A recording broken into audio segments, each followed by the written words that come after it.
Hello, my respected viewers. It's April 11th, and it's time for our usual rundown of events on the fronts of the Ukrainian war. I'll begin with the Karlovsky direction. That's the same one that split from Savdivka. Yesterday, significant events happened here. Our forces continued to clear the enemy's territory up to the highway.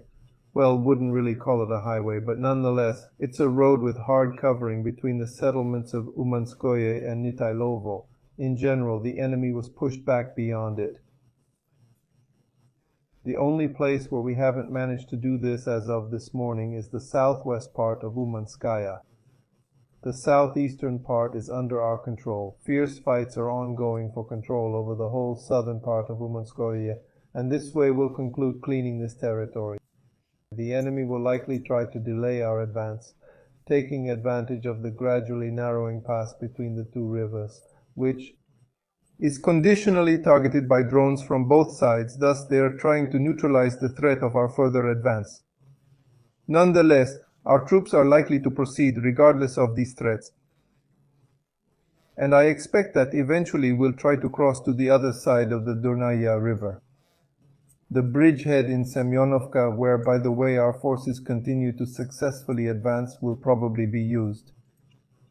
Yes, the enemy was not completely ousted from Semyonovka yesterday, yet everything suggests that sooner or later they will be removed from there.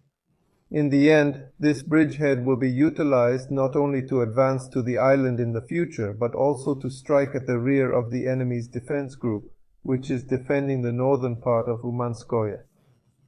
And this canopy greatly complicates the enemy's resistance outside Netaylovo, because we are hovering, in fact, over the left flank into the enemy groupings outside Netaylovo, shooting through this long intestine, that is, this settlement. It is located along the river with a very long intestine, as well as the Mayday intestine, respectively. If we get lost on the other side, we will shoot at the enemy's positions, complicating his logistics, disrupting the rotation of his forward strongholds, which will naturally be used by our troops to successfully move forward. That is, this is the situation here. And then we move north to the Cheretino direction. Here the enemy, understanding the threat of our breakthroughs in the Novokalinov area, concentrated a mobile reserve yesterday, trying to knock us out of there all day. Our guys held their positions. This was again facilitated by good work. The enemy's air reserves, were often attacked even before that moment. How they moved to the attack line, and indeed suffering heavy damage, the enemy didn't manage any results here yesterday. Well, it's traditionally, again, it's not the first time in this area. After these attacks have been pushed back, after the reserves of the enemy have been exhausted, we should expect the next attack. It usually happens a few days after the enemy has recuperated. That's the situation here. Next we head north to Chasov. They have taken roughly half of it and scooped out slightly less than a kilometer to the Seversky Donetsk-Donbass Canal.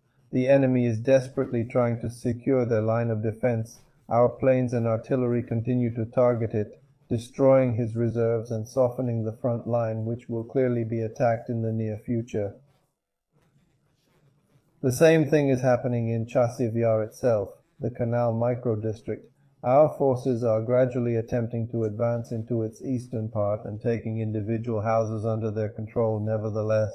There's no need to discuss real progress yet, but I think it's not far off. This time is referencing the two main primary directions. Interesting events also occurred yesterday. In the Bilohorivka area, this is the Seversky sector. Our troops conducted a short but effective attack.